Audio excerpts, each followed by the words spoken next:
ക്രിസ്തയേശുവിൻ്റെ മഹനീയ നാമത്തിൽ നിങ്ങൾക്ക് എല്ലാവർക്കും ഞാൻ ഒരിക്കൽ കൂടി വന്ദനം ചെയ്യുകയാണ്. വീണ്ടും കർത്താവ് പഠിപ്പിച്ചതായ ഉപമകളെക്കുറിച്ച് ചിന്തിക്കുകയാണ്. അതെ, മനുഷ്യന് കൃപ എന്ന പ്രതിഫലത്തെക്കുറിച്ച് പല ചിന്തകൾ മനുഷ്യൻ്റെ മനുഷ്യനുണ്ട്. അതിനെക്കുറിച്ച് കർത്താവ് എന്ത് പറഞ്ഞു എന്ന് നമുക്ക് ചിന്തിക്കാം. അതിനു മുമ്പായിട്ട് നമുക്ക് നമ്മുടെ ദൈവത്തോട് പ്രാർത്ഥിക്കാം. ഞങ്ങളെ സ്നേഹിക്കുന്ന സ്വർഗീയ വാഴ്ത്തപ്പെട്ട ദൈവമേ, പരിശുദ്ധ നാമത്തിന് വീണ്ടും നന്ദിയോടെ സ്തോത്രം. യേശു അടിയങ്ങളെ പഠിപ്പിച്ചതായ ഉപമകൾ അതിലുള്ളതായ അന്തഃസത്ത മനസ്സിലാക്കി, അതിൻ്റെ സാരാംശം മനസ്സിലാക്കി കർത്താവിൻ്റെ കുഞ്ഞുങ്ങളായി ജീവിപ്പാൻ ഞങ്ങളെ ഓരോരുത്തരെയും സഹായിക്കണമെന്ന് യേശുവിൽ കൂടി താഴ്മയുടെ വിനയമായി ചോദിക്കുമ്പോൾ കൃപയോടെ കേൾക്കുമാറാകണമേ. ആമേൻ. കർത്താവായ യേശു ക്രിസ്തു ഈ ഭൂമിയിലായിരുന്നപ്പോൾ അനവധിയായ ഉപമകളിലൂടെ തൻ്റെ ശിഷ്യന്മാരോടും മറ്റുള്ളവരോടും പഠിപ്പിക്കുകയുണ്ടായി. അതേ, സ്വർഗീയമായ സത്യങ്ങളെ അവരെ ഗ്രഹിപ്പിക്കാൻ വേണ്ടി ഭൂമിയിൽ സാധാരണ കാണുന്ന കാര്യങ്ങളൊക്കെയും ആണ് യേശു ക്രിസ്തു ഉപയോഗിച്ചത്. അങ്ങനെ എന്നാൽ മനുഷ്യൻ്റെ ഇടയിൽ പലപ്പോഴും ആചാരപരമായ കാര്യങ്ങൾ ചെയ്ത് രക്ഷ നേടാം എന്നുള്ള ഒരു ചിന്താഗതിയായിരുന്നു പ്രത്യേകിച്ച് പരീശന്മാരുടെയും ശാസ്ത്രിമാരുടെയും ഇടയിലുണ്ടായിരുന്നത്. കാരണം അവരൊക്കെയും അതേ, ഒരു പാപം ചെയ്താൽ അതിനുള്ള പരിഹാരമായിട്ട് ഇന്ന പാപയാഗം അല്ലെങ്കിൽ മറ്റുള്ള ഓരോ യാഗങ്ങളും ഉണ്ടായിരുന്നു. അപ്പോൾ ആ ഒരു ചിന്താഗതി ഇരിക്കെ കർത്താവായ യേശു ക്രിസ്തു ഇങ്ങനെ നടന്നു പോയിക്കൊണ്ടിരുന്ന സാഹചര്യത്തിൽ ഒരു ധനവാനായ മനുഷ്യൻ, അല്ലെങ്കിൽ പ്രത്യേകിച്ച് പറയുമ്പോൾ ആ സമൂഹത്തിൽ ഒരു നല്ലൊരു വ്യക്തി, അതായത് എല്ലാം കൊണ്ടും നല്ല വ്യക്തിയാണ്, അവിടെ വന്ന് തന്നോട് ഇങ്ങനെ ആവശ്യപ്പെടുകയാണ്, യജമാനെ, എനിക്ക് അല്ലെങ്കിൽ സ്വർഗരാജ്യം അവകാശമാക്കുവാൻ ഞാൻ എന്ത് ചെയ്യണം എന്നുള്ളതായ ഒരു ചോദ്യം ചോദിക്കുകയുണ്ടായി. അത് രേഖപ്പെടുത്തിയിരിക്കുന്നത് മത്തായിയുടെ സുവിശേഷം 19, മർക്കോസിൻ്റെ സുവിശേഷം 17, അതുപോലെ ലൂക്കോസിൻ്റെ സുവിശേഷം 18 എന്നീ അധ്യായങ്ങളിലാണ്. എന്നാൽ വിശുദ്ധ മർക്കോസിൻ്റെ സുവിശേഷത്തിൽ നിന്നുള്ളതായ ഭാഗം ഞാൻ വായിക്കുകയാണ്.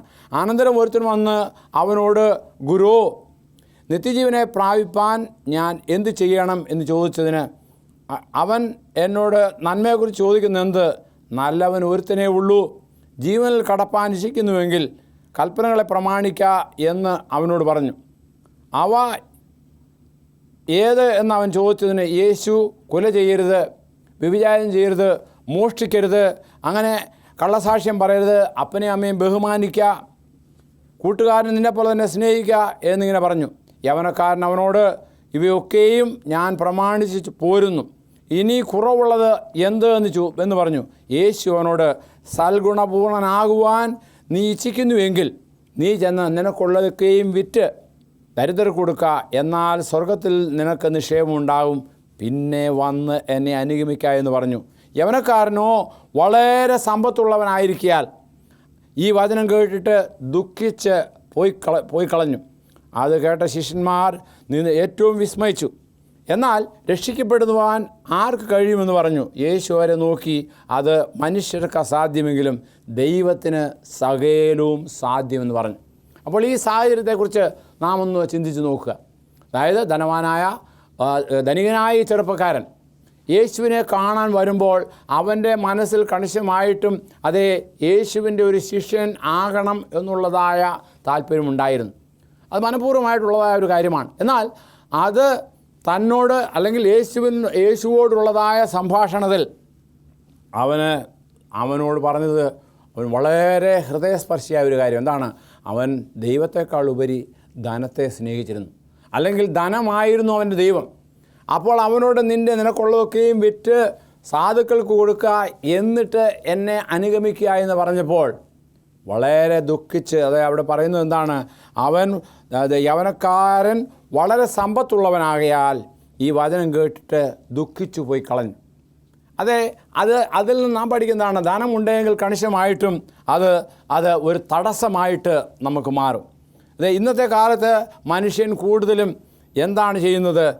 പുറം മൂടിയായിട്ട്, അല്ലെങ്കിൽ സ്വാർത്ഥത നിറഞ്ഞവനായിട്ട്, ദൈവകൽപ്പന പുറം മൂടിയിൽ അനുസരിച്ച് അല്ലെങ്കിൽ ബാഹ്യമായിട്ട് അനുസരിച്ച് അതിൻ്റെ ആത്മീയ അന്തഃസത്ത കളഞ്ഞ് ജീവിക്കുന്നതായ, അല്ലെങ്കിൽ അന്തഃസത്ത ഉൾക്കൊള്ളാതെ ജീവിക്കുമ്പോൾ കൂടുതലും സ്വാർത്ഥതയാണ് മുൻപന്തിയിൽ കാണുന്നത്. ഞാൻ ആദ്യം തുടക്കത്തിൽ പറഞ്ഞല്ലോ, അതേ പരീശന്മാരും ശാസ്ത്രിമാരും അല്ല അന്നത്തെ നേതാക്കന്മാരും ഒക്കെയും അതേ ആചാരപരമായ കാര്യങ്ങളിൽ കൂടുതൽ താല്പര്യം കാട്ടിക്കൊണ്ട് അവരെന്ത് ചെയ്യുന്നു? ദൈവത്തിൻ്റെ കൽപ്പനയെ ലംഘിക്കുന്നു. അല്ലെങ്കിൽ ദൈവത്തിൻ്റെ കൽപ്പനയ്ക്ക് വിരുദ്ധമായിട്ട് അല്ലെങ്കിൽ ദൈവകൽപ്പനയ്ക്ക് പ്രാധാന്യം കൊടുക്കാതെ ഇരുന്നൊരു സാഹചര്യത്തിൽ അതേ ഈ പറയപ്പെട്ട ചെറുപ്പക്കാരനും അതേ ദൈവത്തിൻ്റെ കൽപ്പനകൾ നാമധേയമായിട്ട് അനുസരിച്ചു. എന്നാൽ അവനോട് നിൻ്റെ വസ്തു വിറ്റ് ദരിദ്രർ കൊടുക്കുക എന്ന് പറഞ്ഞപ്പോൾ അവന് അതിന് പ്രയാസമായിരുന്നു. അത് നമുക്കറിയാം. കർത്താവായ യേശു ക്രിസ്തുവിൻ്റെ അനുയായികളായ ശിഷ്യന്മാർ അവരെക്കുറിച്ച് ചിന്തിക്കുക. അവരെങ്ങനെയുള്ളവരായിരുന്നു? കണിശമായിട്ടും പത്രോസും യോഹന്നാനും അതെ കർത്താവ് അവരെ കാണുവാൻ വന്നതായ സാഹചര്യത്തിൽ എന്നെ അനുഗമിക്കാമെന്ന് പറഞ്ഞപ്പോൾ അവർ വള്ളവും വലയും എല്ലാം വിട്ടിട്ട് യേശുവിനെ അനുഗമിച്ചു എന്നാണ് പറയുന്നത്. അതുപോലെ തന്നെ ഓരോ ശിഷ്യന്മാരും അവരൊക്കെയും അവരായിരുന്ന പ്രത്യേകിച്ച് പറയുമ്പോൾ മത്തായിയുടെ ലേവി മത്തായി എന്താണ് ചുങ്കം പിരിച്ചുകൊണ്ടിരിക്കുകയായിരുന്നു. എന്നെ അനുഗമിക്കുമെന്ന് പറഞ്ഞപ്പോൾ അവൻ അവിടെ വിട്ട് പോകുന്നതായ ഒരു കാഴ്ചപ്പാട് നമുക്ക് കാണുവാൻ തക്കൊണ്ട് സാധിക്കും. അതായത് കഴിഞ്ഞ ദിവസം ഞാനൊരു ജീസസ് മൂവി കാണുകയായിരുന്നു. അതായത് പല മൂവികളുണ്ട്, അതിൽ യേശുവിൻ്റെ മൂവി ആയതുകൊണ്ടാണ് കാണാൻ പോയത്. അപ്പോൾ അത് കണ്ടുകൊണ്ടിരുന്നപ്പോൾ പ്രത്യേകിച്ച് ഒരു സ്കൂളിൽ കുഞ്ഞുങ്ങളെ കാണിക്കുന്നതിന് വേണ്ടി ഞങ്ങൾ നടത്തിയ ഒരു പരിപാടിയായിരുന്നു. അപ്പോൾ അവിടെ ആ ഒരു കാഴ്ചയിൽ ഞാൻ കണ്ടത് അതേ മത്തായി ഇങ്ങനെ ചുങ്കം പിരിച്ചുകൊണ്ടിരിക്കുകയാണ്. ആ അവസരത്തിൽ യേശു അതിലെ വന്നു അവനോട് എന്നെ അനുഗമിക്കാൻ പറഞ്ഞു. ആ മേശ അതുപോലെ ഇട്ടിട്ട് പോകുന്നതായ ഒരു കാഴ്ചയാണ് കാണുന്നത്. അപ്പോൾ അവരുടെ ശിഷ്യന്മാരെല്ലാം കളഞ്ഞ് അവർ പോകുന്നതായ കാര്യമാണ് നാം അവിടെ കാണുന്നത്. അതിനെക്കുറിച്ച് അപ്പോസ്തലനായ പൗലോസ് പറയുന്നത്, നമ്മുടെ കർത്താവായ യേശു ക്രിസ്തു സമ്പന്നനായിരുന്നിട്ടും അവൻ്റെ ദാരിദ്ര്യത്താൽ നിങ്ങൾ സമ്പന്നരാകേണ്ടതിന് നിങ്ങൾ നിമിത്തം ദരിദ്രനായി തീർന്ന കൃപ നിങ്ങൾ അറിയുന്നുവല്ലോ. 2 കൊരിന്ത്യർക്ക് എഴുതിയ ലേഖനം 8-ാമത്തെ അധ്യായത്തിലെ 9-ാമത്തെ വാക്യമാണ് ഞാൻ അവിടെ വായിച്ചത്. അതായത് യേശു ക്രിസ്തു ധനവാനായിരുന്നു, സകല സ്വർഗത്തിൻ്റെയും മുഴുവനും ഉടമസ്ഥനായിരുന്ന വ്യക്തി എന്താണ് നമുക്ക് വേണ്ടി ദരിദ്രനാകുന്ന, അതായത് നാം ഓരോരുത്തരും സമ്പന്നനാകേണ്ടതിന് നമ്മൾ നിമിത്തം ദരിദ്രനായി തീർന്നു. അപ്പോൾ അതിനാൽ ദൈവത്തിൻ്റെ കൃപയാണ് നമുക്ക് ഒരു ദാനമായിട്ട് നൽകിയിരിക്കുന്നത്. അത് എൻ്റെ വിഷയം ഞാൻ പറഞ്ഞല്ലോ. അതായത് ദൈവത്തിൻ്റെ കൃപ നമുക്കൊരു ദാനമായി നൽകിയിരിക്കുകയാണ്. അപ്പോൾ ഈ ചെറുപ്പക്കാരൻ അതായത് യേശു പറഞ്ഞ വഴി പോവുകയായിരുന്നെങ്കിൽ കണിശമായിട്ടും അവന് നിത്യജീവൻ പ്രാപിപ്പാൻ സാധിക്കുമായിരുന്നു. കാരണം അവൻ്റെ സ്നേഹം അവൻ്റെ സമ്പത്തിലായിരുന്നു. അതേ പ്രിയരെ, ഈ ഭൂമിയിൽ നാം ആയിരിക്കുന്ന അവസ്ഥയിൽ പലപ്പോഴും യേശുവിനെ അനുഗമിക്കുന്നതിന് നാം അനവധിയായ കാര്യങ്ങൾ വിട്ടുകളയേണ്ടതായിട്ടുണ്ട്. അത് ചിലപ്പോൾ മനുഷ്യൻ്റെ ജീവിതത്തിൽ അതെ താൻ ദൈവത്തിനേക്കാൾ ഉപരിയായിട്ട് എന്തെല്ലാം കാര്യങ്ങൾ, ചിലരുടെ വസ്ത്രധാരണമായിരിക്കണം, അതായത് മോടിയിൽ വസ്ത്രം ധരിക്കുക, അല്ലെങ്കിൽ ചിലർക്ക് അവരുടെ പേഴ്സ് എപ്പോഴും നിറഞ്ഞിരിക്കുക, അല്ലെങ്കിൽ അത് എന്ന് പറഞ്ഞാൽ ധനവാനായിരിക്കുക. അതുപോലെ തന്നെ ചിലർക്ക് അവരുടെ ആഹാരം കഴിക്കുന്നതിലാണ്, ചിലർക്ക് അവർക്ക് വലിയ സമ്പത്ത് ഉള്ളവരായി, അല്ലെങ്കിൽ ചുറ്റുപാടും 4-5 സേവന്മാരും അതുപോലെയുള്ള വലിയ ബംഗ്ലാവും വലിയ കാറുകളും അങ്ങനെയുള്ളതായ താല്പര്യമാണ്. എന്നാൽ ദൈവികമായ കാര്യങ്ങൾ പറയുമ്പോൾ അതവിടെ നിൽക്കട്ടെ. അപ്പോൾ അത് അങ്ങനെ വരാതിരിക്കാൻ നാം ഈ ലോകത്തുള്ള കാര്യത്തേക്കാൾ ഉപരിയായിട്ട് സ്വർഗീയമായതിനെ കരുതുവാൻ വേണ്ടി നാം എന്ത് ചെയ്യണം? അതെ, നാം ഒരുങ്ങണം. അങ്ങനെ ഒരു തീരുമാനം എടുക്കണം. ഒരു കൊട്ടേഷൻ പറയുന്നത്, A rich man as such cannot enter into heaven. His wealth gives him no title to the inheritance of the saints in light. It is only through the unmerited grace of Christ that any man can find entrance into the city of God. അതായത് ദൈവത്തിൻ്റെ സ്വർഗത്തിലുള്ളതായ ദൂതന്മാരുമായുള്ള സഹവാസത്തിൽ അതെ നമുക്ക് വെളിച്ചം ഉള്ളവരായിട്ട്, അതുപോലെ തന്നെ ദൈവകൃപ തരുന്നത് അത് പ്രാപിച്ചുകൊണ്ട് മാത്രമേ നമുക്ക് എന്ത് ചെയ്യാൻ സാധിക്കുകയുള്ളൂ? സ്വർഗത്തിൽ എത്തുവാനൊക്കെ സാധിക്കുകയുള്ളൂ. ആയതുകൊണ്ട് നമ്മുടെ ജീവിതം എങ്ങനെയുള്ളതായിരിക്കണം എന്നുള്ളത് അവിടെ നമ്മെ ചൂണ്ടിക്കാണിക്കുകയാണ്.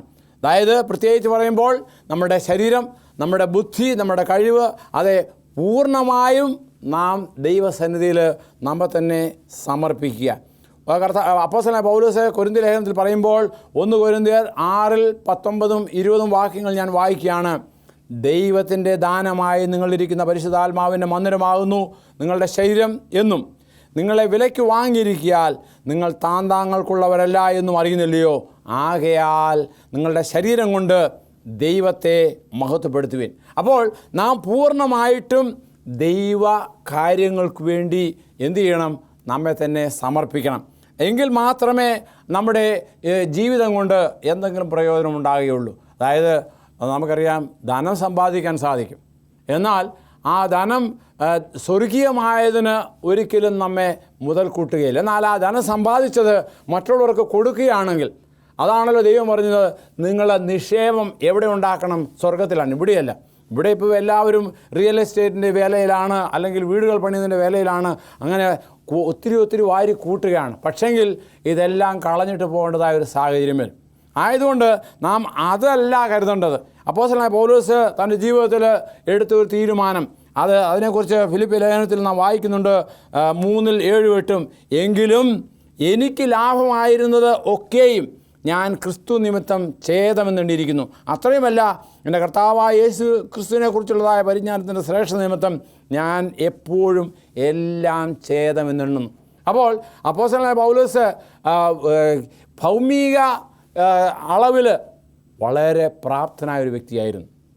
അത് തന്നെയുമല്ല, ഇപ്പോൾ ധനത്തിൻ്റെ പാണ്ഡിത്യത്തിലും അതുപോലെ തന്നെ ചുറ്റുപാടുകളിൽ, അതായത് തൻ്റെ സ്വാധീനവും വളരെ വലുതായിരുന്നു. എന്നാൽ ഇതൊക്കെയും കളഞ്ഞിട്ട് യേശുവിൻ്റെ ദാസനായിട്ട്, യേശുവിൻ്റെ ശിഷ്യനായിട്ട്, യേശുവിൻ്റെ അപ്പോസ്തലനായിട്ട്, തന്നെ തന്നെ പൂർണ്ണമായി സമർപ്പിച്ച ഒരു ജീവിതമാണ് നാം ആ ദമാസ്കോസ് റോഡിന് ശേഷം കാണുന്നതായ കാഴ്ചപ്പാട്. അതുകൊണ്ടാണ് അത് ഇപ്രകാരം പറയുവാൻ തക്കണം, ഞാൻ എല്ലാം ഛേദം, അതായത് എല്ലാം എനിക്ക് ഒന്നുമില്ലാതെ ചപ്പും ചവറുമായിട്ട് കരുതുന്നു. സ്വർണ്ണ നാണ്യമോ അല്ല പദവികളോ അല്ലെങ്കിൽ ഈ ഭൂമിയിൽ നാം ചിന്തിക്കുന്ന തരത്തിലുള്ള എല്ലാ കാര്യങ്ങളും ഒന്നുമില്ലാത്തതായിട്ട് എണ്ണുവാൻ തക്കവണ്ണം സാധിച്ചത്. അപ്പോൾ ആ ഒരു കാഴ്ചപ്പാട്, അതാണല്ലോ എൻ്റെ ശിഷ്യനാകുവാൻ തക്കവണ്ണം, യേശുവിൻ്റെ ശിഷ്യനാകുവാൻ തക്കവണ്ണം അപ്പനെയോ അമ്മയോ അങ്ങനെയുള്ള കാര്യങ്ങളെ എല്ലാം കളഞ്ഞിട്ട്, അതായത് മകനെയോ മകളെയോ അതിനേക്കാൾ ഉപരിയായിട്ട് നാം യേശുവിനെ സ്നേഹിക്കണം. അതുകൊണ്ടാണ്, അതായത് ഈ അനുഭവത്തോട് ചേർന്ന്, അതായത് ഇപ്പോൾ ഈ വ്യക്തി ഇങ്ങനെ ദുഃഖിച്ചു പോയപ്പോൾ അത് ആർക്ക് സാധിക്കും? ദൈവത്തെ കൊണ്ട് മാത്രമല്ല, ദൈവത്തിന് അസാധ്യമായതൊന്നുമില്ല. അപ്പോൾ ദൈവകൃപയിൽ ആശ്രയിക്കുമ്പോൾ അതേ വൻ കാര്യങ്ങൾ ചെയ്യുവാൻ തക്കവണ്ണം സാധിക്കും. അതേ ഭൗമികമായ നമ്മുടെ ജീവിതയാത്രയിൽ പലപ്പോഴും നാം കരുതുന്നത് എനിക്ക് എന്ത് പ്രതിഫലം ലഭിക്കും. അത് നമുക്ക് മാത്രമല്ല, അന്നത്തെ കാലത്ത് യേശുവിൻ്റെ ശിഷ്യന്മാർക്കും ഉണ്ടായിരുന്നു. അതുകൊണ്ടാണല്ലോ ഈ സംഭവത്തിന് ശേഷം പത്രോസ് യേശുവിനോട് ചോദിക്കുകയാണ്, ഞങ്ങൾക്ക്, അതെ, ഈ പത്രോസ് പറയുന്ന ഇപ്രകാരമാണ്, ഞങ്ങൾ സകലവും വിട്ട് നിന്നെ അനുഗമിച്ചല്ലോ, ഞങ്ങൾക്ക് എന്ത് കിട്ടുമെന്ന് ചോദിക്കുകയാണ്. അപ്പോൾ കണിശമായിട്ടും യേശു അതിനൊരു മറുപടി പറഞ്ഞു. കാരണം ഇവർ എങ്ങനെയാണ്, അവർ മീൻപിടുത്തക്കാരായിരുന്നു. അവർ ഒരു തരത്തിൽ വലിയ ധനവാന്മാരല്ലെങ്കിലും സാമൂഹ്യമായി ഒരു നല്ല വ്യവസ്ഥയിൽ ജീവിച്ചു പോകുന്നവരാണ്. പിന്നെ പ്രയാസമുണ്ട്, മീൻ നല്ലവണ്ണം കിട്ടിയില്ലെങ്കിൽ പ്രയാസം. നമുക്കറിയാം, യേശു ക്രിസ്തു ഒരു സാഹചര്യത്തിൽ ഇവർ രാത്രി മുഴുവനും കിടന്ന് അധ്വാനിച്ചിട്ടും അവർക്കൊന്നും കിട്ടിയില്ല. അത് കാരണം തളർന്ന് വന്ന് പ്രയാസപ്പെട്ട് വന്ന് അവരെന്താണ്, വല വൃത്തിയാക്കുകയാണ്. അവർ വല വൃത്തിയാക്കി ഓരോ തവണയും ഇങ്ങനെ എല്ലാം ക്ലീൻ ചെയ്ത് ഇങ്ങനെ. അപ്പോൾ അവർക്ക് ആ സമയത്താണ് അവിടെ യേശു ക്രിസ്തു വന്നത്. യേശു ക്രിസ്തു പറഞ്ഞു, അപ്പോൾ ആ സമയത്തിൻ്റെ, അതായത് സാധാരണയായിട്ട് അവർ മീൻ പിടിക്കുന്നത് രാത്രിയിലാണ്. ആ സമയത്ത് വളരെയധികം മീൻ അവർക്ക് കിട്ടും. എന്നാൽ അത് പകൽക്കാലമാണ്. പകൽക്കാലം യേശു ക്രിസ്തു വന്നു. അവരുടെ ഈ പ്രയാസം കണ്ടുകൊണ്ട് യേശു ക്രിസ്തു പറഞ്ഞു, ഇന്ന സ്ഥലത്ത് വല ഇറക്കുവാൻ പറഞ്ഞു.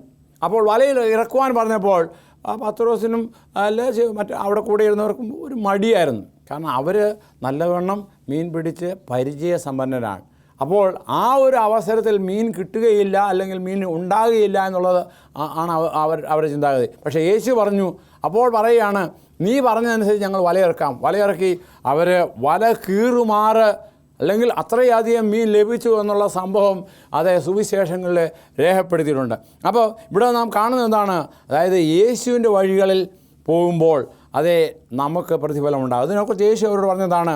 യേശു അവരോട് പറഞ്ഞത്, എന്നെ അനുഗമിക്കുന്നവരെ നിങ്ങൾ പുനർജനനത്തിൽ മനുഷ്യപുത്രൻ തൻ്റെ മഹത്വത്തിൻ്റെ സിംഹാസനത്തിലിരിക്കുമ്പോൾ നിങ്ങളും 12 സിംഹാസനത്തിൽ ഇരുന്ന് ഇസ്രായേൽ ഗോത്രം 12 ന്യായം വിധിക്കും എന്ന് ഞാൻ സത്യമായിട്ട് നിങ്ങളോട് പറഞ്ഞു.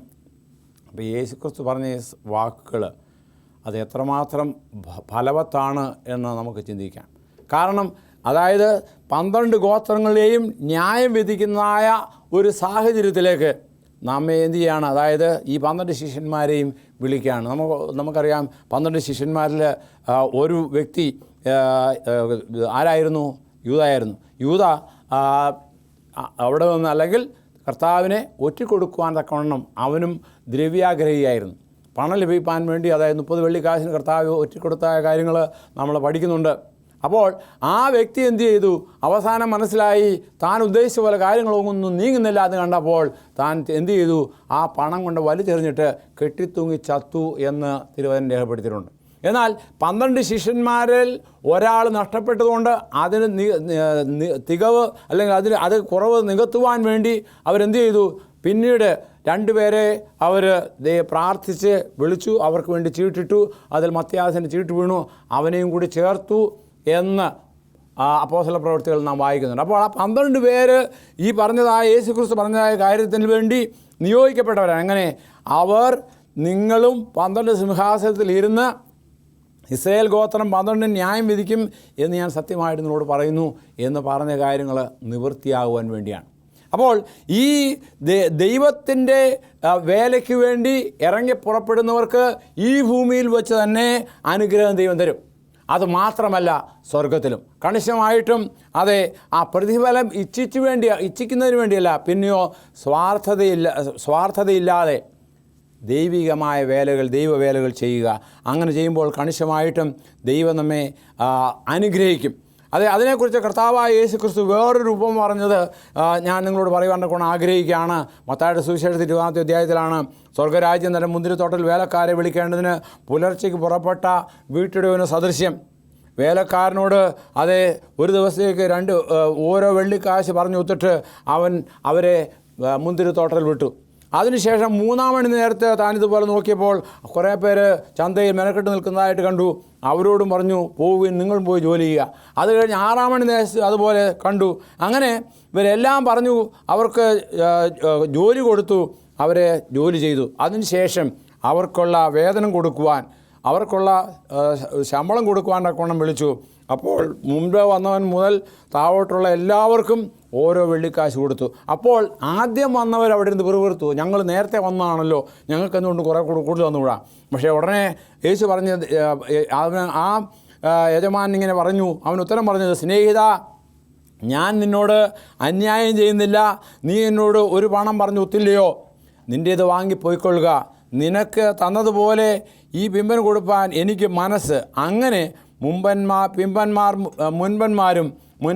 പിൻപന്മാരും ആകും എന്നുപമയും പറയുണ്ടായി. കാരണം അവിടെ ചൂണ്ടിക്കാണിക്കുന്നത് പലരും എന്താണ് വിചാരിക്കുന്നത്, ഞങ്ങൾ നേരത്തെ വന്നു, അല്ലെങ്കിൽ പരീശന്മാർ അല്ലെങ്കിൽ യഹൂദർ നേരത്തെ വന്നു, അതുകൊണ്ട് ജാതികളായവർക്ക് അങ്ങനെയുള്ളൊരു ചിന്താഗതിയുണ്ട്. പക്ഷേ അതൊന്നും അവിടെ ശരിയല്ല. പിന്നെയോ ദൈവമാണ് പ്രതിഫലം തരുന്നത്.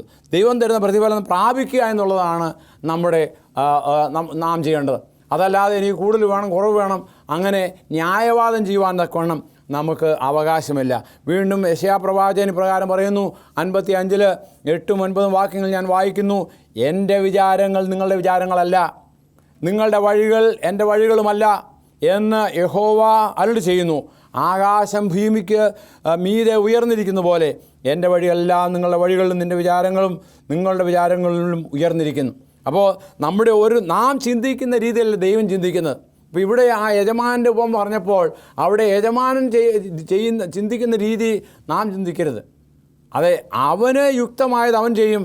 ആയതുകൊണ്ട് നന്ദിയുള്ളവരായിട്ട്, പ്രത്യേകിച്ച് ഞാനിങ്ങനെ ഊഹിച്ചു പോവുകയാണ്, അതായത് ആദ്യം വന്നവർ നമ്മുടെ ഈ കാലത്തെ നമ്മുടെ ഈ ഇടയിലുള്ള ചില പ്രവണതകളുണ്ടല്ലോ. ജോലിക്ക് 10 മണിക്ക് വരിക, പിന്നെ അത് കഴിഞ്ഞ് ചായ കുടിക്കുക, അതിനുശേഷം പിന്നെ കൊട്ടിപ്പണിത് അല്ലെങ്കിൽ ഇന്ന് ജോലി ചെയ്യുക, പിന്നെ ഒരു സമയമാകുമ്പോൾ ഊണ് കഴിക്കുക, അതിനും വിശാലമായ ടൈം എടുക്കുക, പിന്നെ ഒരു സമയം കുറേ നേരം അവരുടെ കാര്യങ്ങളൊക്കെ ചെയ്യുക, പിന്നെ ഒരു ചായ കുടിക്കുക, അവസാനം 5 മണിയായി, ജോലി കഴിഞ്ഞു.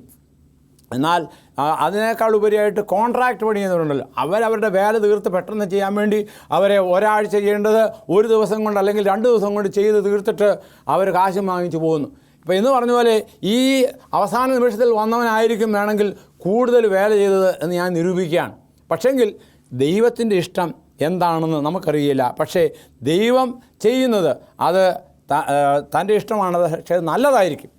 ആയതുകൊണ്ട് ആ നന്മയെ പ്രാപിപ്പാൻ, അതേ ആയതുപോലെ നാം എന്ത് ചെയ്യുക, ദൈവം നമുക്ക് ചെയ്യുന്നത് എന്തായിരുന്നാലും അത് നന്മയ്ക്കത്രേ എന്ന വിശ്വാസത്തോടുകൂടി മുൻപോട്ട് പോവുക. അതുകൊണ്ടാണല്ലോ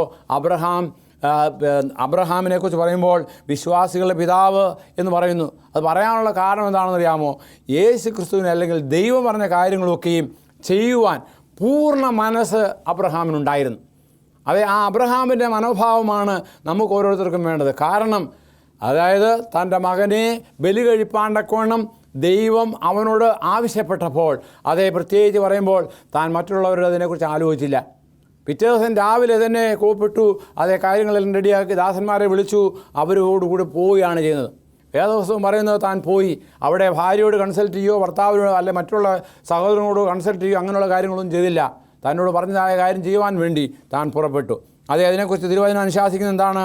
ഇവിടെ നാം വായിക്കുന്നത് റോമാലേഖനത്തിൽ 4:1 മുതൽ നാം വായിക്കുമ്പോൾ, എബ്രഹാം ദൈവത്തെ വിശ്വസിച്ചു, അത് അവന് നീതിയായി കണക്കിട്ടു എന്ന് തന്നെ. എന്നാൽ പ്രവർത്തിക്കുന്നവന് കൂലി കൊടുക്കുന്നത് കൃപയായിട്ടല്ല, കടമായിട്ടത്രേ. പ്രവർത്തിക്കാത്തവനെങ്കിലും അഭക്തനെ നീതീകരിക്കുന്നവൻ വിശ്വസിക്കുന്നവനോ അവൻ്റെ വിശ്വാസം നീതിയായി കണക്കിടുന്നു. അപ്പോൾ നമ്മുടെ കാലയളവിൽ നാം കാണുന്ന കാര്യം എന്താണ്? അതായത് മനുഷ്യൻ അവരുടെ ഇഷ്ടം പോലെ ചെയ്യണം. പക്ഷേ ഇത് ദൈവവചനം, ദൈവം പറയുന്ന കാര്യങ്ങൾ അവൻ പറഞ്ഞത് ദൈവം പറഞ്ഞതുപോലെ നാം ചെയ്യുക. അതായിരിക്കണം നമ്മുടെ ഓരോരുത്തരെയും കടമ. അതായത് ഈ ഉപമകളൊക്കെയും കർത്താവ് പറഞ്ഞതാണ് നമുക്ക് നമ്മുടെ അറിവിന് വേണ്ടിയാണ്. അതായത് ബുദ്ധിയോടുകൂടി നല്ല തീരുമാനങ്ങളെടുത്ത് ദൈവം തരുന്നതായ കൃപ, അത് സൗജന്യമായിട്ട് തരുന്നതാണ്. അത് വാങ്ങിപ്പാണ്ടക്കണം ഒരുക്കമുള്ളവരായിരിക്കണം.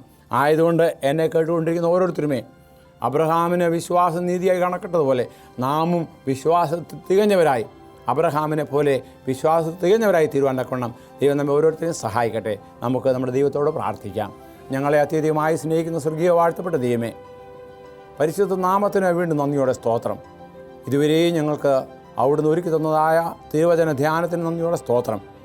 ഇത് കേൾക്കുകയും മനസ്സിലാക്കുകയും ചെയ്യും മാത്രമല്ല, ജീവിതത്തിൽ അത് പ്രാവർത്തികമാക്കുവാനും കർത്താവ് കൃപയാകണമേ.